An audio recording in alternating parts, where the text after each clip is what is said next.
Doctor साहब, कागजात नामजदगी जमा करवाने का आज दूसरा रोज है और कई अहम शख्सियात ने कागजात जमा कराए हैं, जबकि मुस्लिम लीग नून ने इलेक्शन कमीशन से पोलिंग तारीख के अलावा इंतखाबी शेड्यूल में तरमीम की दरख्वास्त कर दी है। क्या कहें?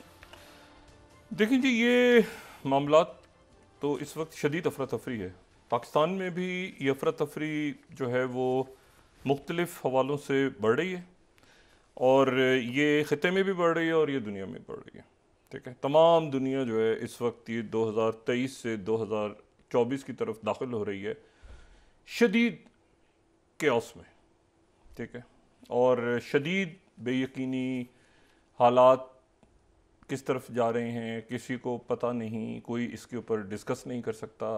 मतलब कोई डिस्कस से मुराद ये है कि वो प्लान नहीं बता सकता कि आगे मामलात कहाँ जाएंगे, कुछ प्रिडिक्ट नहीं कर सकता कोई। तो इस पूरी सूरत हाल में जो है वो पाकिस्तान के अंदर भी ये अफरा तफरी आने वाले दिनों में मज़ीद बढ़ती नज़र आ रही है। कशीदगी, अफरा तफरी और हिजान, बेचैनी, आप इसको जो भी नाम दें, और ये ख़िते में भी बढ़ रही है, ख़िते में भी बढ़ रही है और दुनिया में बढ़ रही है। और ये कब अमन की तरफ जाते हैं मामला और कब तशद्दुद मज़ीद बढ़ता है, ये अभी इसके बारे में हम कुछ नहीं कह सकते। पाकिस्तान में भी इंतखाबात की तरफ जो मामला जा रहा है वो शदीद हिजान और शदीद अफरा तफरी में जा रहा है। ठीक है, मैं मजमूई एक पिक्चर हम डिस्कस करते हैं तो उसमें और ये कशीदगी और ये जो अफरा तफरी है इसमें इजाफा होगा। पहली दफ़ा ऐसा हुआ है कि भारत की तरफ से ये बात की गई है कि जी पाकिस्तान ने वहाँ पर जो है वो जो रजौड़ी का इलाका है वहाँ पर पाकिस्तान ने हमला किया है और उसके नतीजे में वहाँ पे उनके फ़ौज के लोग जो हैं वो जानों से गए हैं। पाकिस्तान ने कहा है कि ये फॉल्स फ्लैग है, और फॉल्स फ्लैग इसलिए है क्योंकि जो वज़ीर आज़म मोदी हैं वो इस दफ़ा इस साल फिर इंतखाबात में जा रहे हैं, तो उनको फिर एक माजी की तरह फिर एक फॉल्स फ्लैग करके और इस बॉर्डर को, पाकिस्तान इंडिया बॉर्डर और LOC को उन्होंने दोबारा कशीदा करना है। तो ये उनकी इलेक्शन की मुहिम का हिस्सा है, वो जो इल्ज़ाम लगा रहे हैं। ये एक बड़े तवील अरसे के बाद ये पाकिस्तान और भारत के दरमियान इस तरह का वाक़यात हो रहे हैं कि मतलब एक कशीदगी जो है वो बढ़ रही है। ठीक है, और ये इससे पहले 2-3 साल तक एक खामोश ये रहा है बॉर्डर, और ये यहीं पर रुक जाए, ये हमारी दुआ है कि ये मामलात यहाँ पर रुकें और ये आगे ना बढ़ें, क्योंकि ये बड़ी मुश्किलों के साथ ये जो वाहिद अगर कोई चीज़ अच्छी इसमें नज़र आ रही है पूरे मंजरनामे में, तो ये है कि वो पाकिस्तान और इंडिया के दरमियान कशीदगी बॉर्डर्स पे नहीं है पिछले मतलब कई सालों से कशीदगी नहीं है, लेकिन अब वो कशीदगी बढ़ गई है पिछले चंद घंटों में, या जैसे भी आप कहें, और शायद ये और बढ़ जाए, क्योंकि पाकिस्तान उनकी तरफ से जब ये बात की गई है तो पाकिस्तान की तरफ से ये बात आई है कि ये तो फॉल्स फ्लैग है, और पाकिस्तान के अंदर एक हिजान और अफरा तफरी और कशीदगी ये अरूज पे नहीं है अभी ये और बढ़ेगी आगे। इसकी जो क्योंकि फैसले आएंगे, उसके बाद इलेक्शंस, गिरफ्तारियाँ, नाहलियाँ, किसको क्या, तो एक मजबूरी वो हम देख रहे हैं।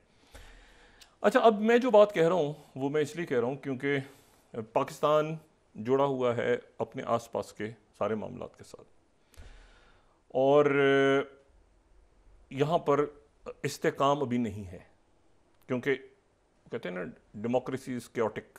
ये नहीं कि मतलब है कि मैं कोई जमहूरियत के ख़िलाफ़ बात कर रहा हूँ, लेकिन इट्स ऑलवेज क्योटिक।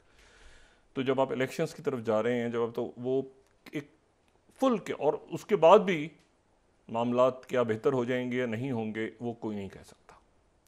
उसकी वजह यह है कि हज़ारों की तादाद में, ये शायद लाखों की तादाद में अर्जेंटीना के लोग सड़कों पे हैं, और वो वहाँ पर जो नए इलेक्टेड प्रेसिडेंट आए हैं जिन्होंने आके कहा है कि मैं मुख्तलिफ यहाँ पे शोबे ख़त्म कर दूँगा और मैं डॉलर को के साथ ले जाऊँगा अपनी में, वो सड़कों पे हैं और उनके ख़िलाफ़ मुजाहरे शुरू हो गए हैं। उनका पिछले ही हफ्ते जो है वो उनका इंतखाब हुआ है। अच्छा, सॉरी, पिछले कोई 10-15 दिन के अंदर उनका इंतखाब हुआ है, लेकिन उनके ख़िलाफ़ जो मुजाहरे हैं वो सड़कों पे शुरू हो गए हैं, और बहुत ज़्यादा हैं। अगर आप वहाँ का मीडिया देखें अर्जेंटाइन का या बाकी साउथ अमेरिका का, तो उसमें आपको वो बहुत प्रोमिनेंटली चीज़ें नज़र आएंगी। दूसरी जो बात है वो ये है कि काहिरा में जो मुज़ाकरात हो रहे थे मशरिक़ वस्ता, इस वक्त चूँकि सारा पूरी दुनिया जो है इस मशरिक़ वस्ता, यूक्रेन और साउथ चाइना सी, और वहाँ पे भी बात करेंगे कि क्या हालात डेवलप हो रहे हैं, लेकिन पहले ज़रा मशरिक़ वस्ता को देख लेंगे 24 घंटों में। पहली बात तो ये है कि जो यूनाइटेड नेशंस की तरफ से जो है वो उनकी जो ह्यूमन राइट्स वॉच है, यूनाइटेड नेशंस के ऑफिस की तरफ से ह्यूमन राइट्स, उनकी तरफ से अगर हम यहाँ पे 35th स्लाइड को कोट कर दें तो वो ये रिपोर्ट सामने आई है कि 19 अभी कुछ देर पहले कि 11 जो है वो नहते फ़लस्तीनियों को उनके ख़ानदान के सामने खड़ा करके जो है वो गोली मार दी गई, शहीद कर दिया गया। ठीक है, इसराइली डिफेंस फोर्सेस की तरफ से, ये अक़वाम मुत्तहिदा की रिपोर्ट सामने आई है। दूसरा जो, और उसके बाद ये, अच्छा काहिरा में ये हुआ है कि 3-4 जो इस वक्त दारुल हुकूमत या 5 या उससे ज़्यादा दारुल हुकूमत या सारे दारुल हुकूमत कहें दुनिया के, वो इंतहाई फ़ाल, हाई अलर्ट। और उसमें सबसे पहले तो काहिरा में जो मुज़ाकरात हो रहे थे वो बेनतीजा हैं अभी तक। ठीक है, जहाँ पर इस्माइल हानिया पहुँचे थे और जहाँ पे ये इतलात थी कि जो मोसाद चीफ़ हैं वो भी शायद पहुँच रहे हैं, और वहाँ पर एक मुज़ाकरात बैकडोर, और वो मुज़ाकरात शुरू हुए थे लॉयड ऑस्टिन की जो विज़िट है उसके बाद, अमेरिकन सेक्रेटरी डिफेंस के विज़िट के बाद वो मुज़ाकरात शुरू हुए थे। लेकिन वो मुज़ाकरात जो हैं वो किसी नतीजे पे नहीं पहुँचे। उसकी वजह जो है वो इंतहाई अजब है। उसकी वजह यह है कि इसराइल जो है उसने अक़वाम मुत्तहिदा पर अदम एतमाद कर दिया। अच्छा, अब अदम एतमाद का इजहार कर दिया है अक़वाम मुत्तहिदा पे, और ये कहा है कि जो अगर हम नक्शा देखें तो ये हम पहले से बात कर चुके हैं कि एक तो रफ़ा बॉर्डर है, जनूब में 2 बॉर्डर्स हैं। एक जो है वो रफ़ा बॉर्डर है जो कि मिस्र के कंट्रोल में है, और एक जो है वो केराम शलोम बॉर्डर है।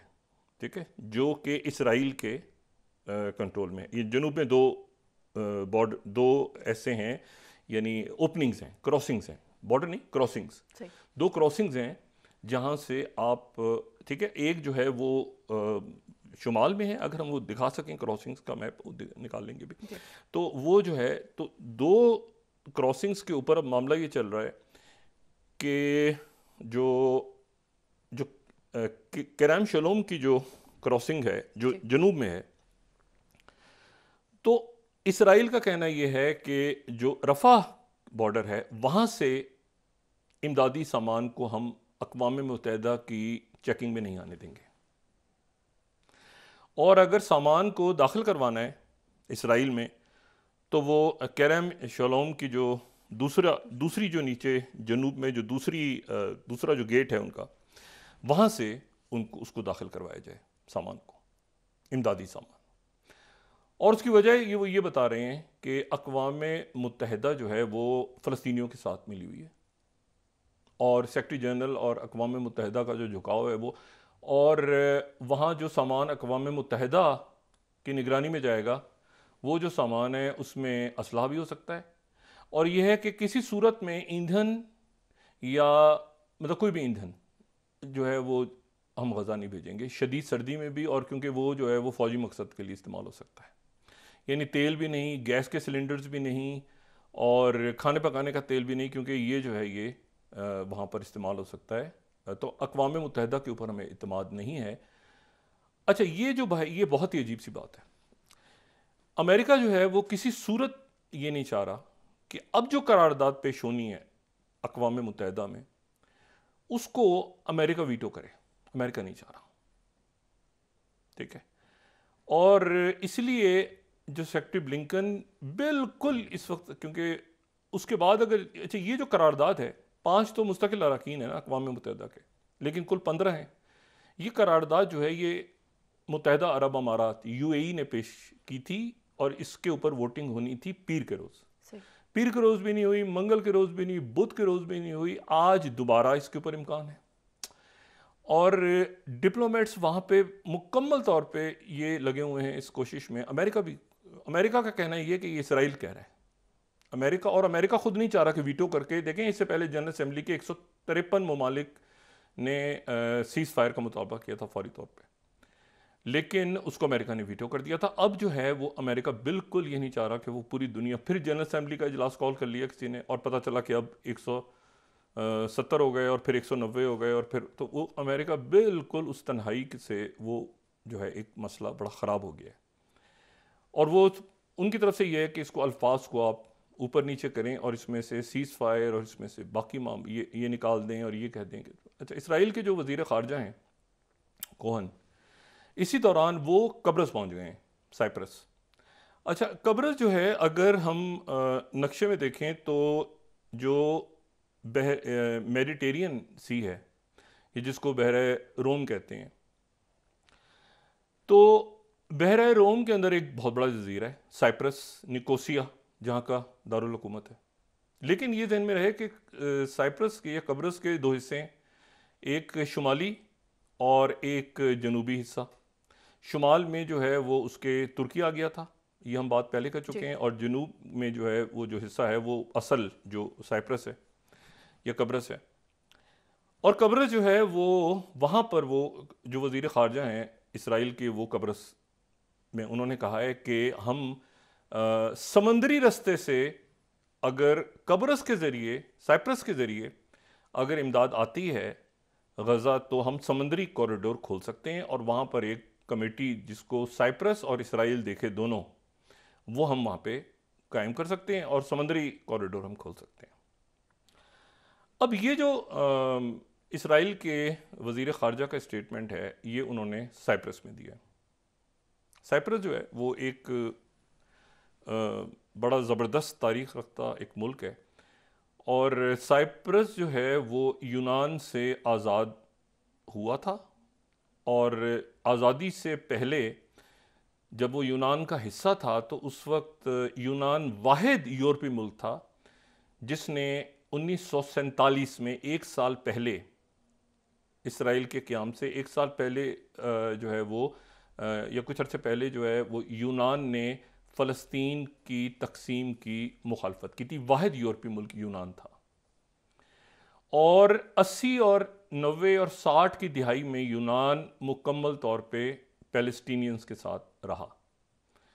जब साइप्रस अलहदा हो गया तो साइप्रस भी फ़लस्तीनियों के साथ रहा और इस कदर फ़लस्तीनियों के साथ रहा, बहुत ज़्यादा, कि वहाँ पे यानी यहाँ तक हुआ कि यासिर अरफात के साथ उनकी एंदरोला वेस्टिलॉफ, जो उनकी साबिक खातून अव्वल हैं साइप्रस की, वो एक दफ़ा आई, इसराइल आई और उनकी मुलाकात हो गई।